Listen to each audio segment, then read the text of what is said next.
Ағымдағы жыл басынан бері өңірде тіркелген құқық бұзушылықтар саны 12%-ға төмендетіліп, 7274-тен 6354-ке азайған. Атап айтқанда, пәтер ұрлығы 37,4%-ға, кісі өлтіру 28,9%-ға, қарақшылық 27,8%-ға, тонау 24,7%-ға кемісе, аса ауыр қылмыстарды ашу 01,8%-ға, ауыр қылмыстарды ашу 85,3%-ға артқан. Бұл туралы облыстық полиция департаментінің 9 айлық есепті жиынында айтылды.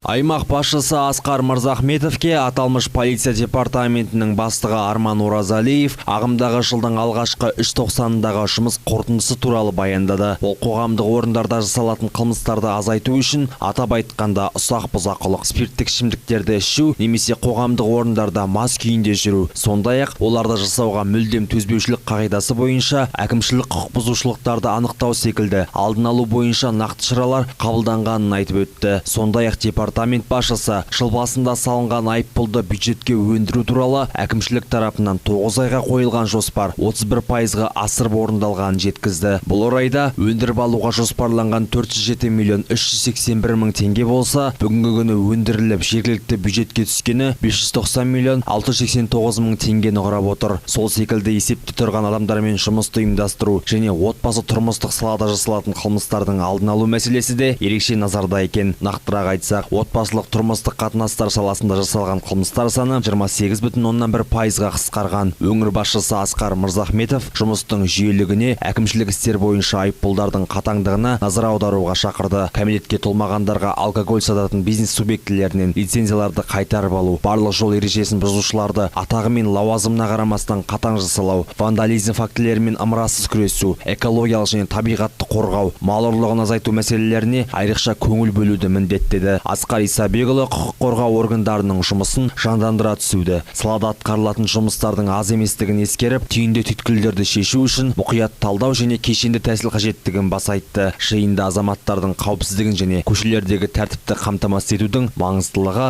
мектеп инспекторларының мәртебесін көтеру бастамалары сараланды. Бүгін 9 айдың қорытындысы бойынша Жамбыл облысы әкіміне есеп берілді.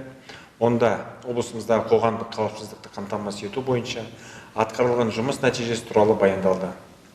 Бүгінгі күні жалпы тіркелген қылмыстық құқық бұзушылықтардың санын өткен жылмен салыстырғанда 12%-ға төмендеуіне қол жеткіздік, ал аса ауыр қылмыстардың ашылуын 91%-ға және де ауыр қылмыстардың ашылуын 80%-ға дейін жеткіздік.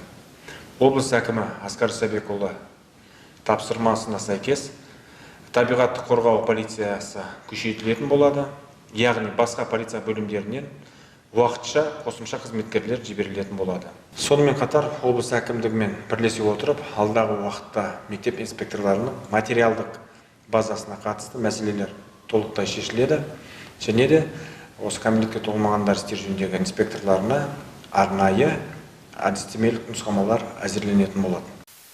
Аят Асқарбекұлы, Нұрбол Қыстаубек, Жет Ньюс.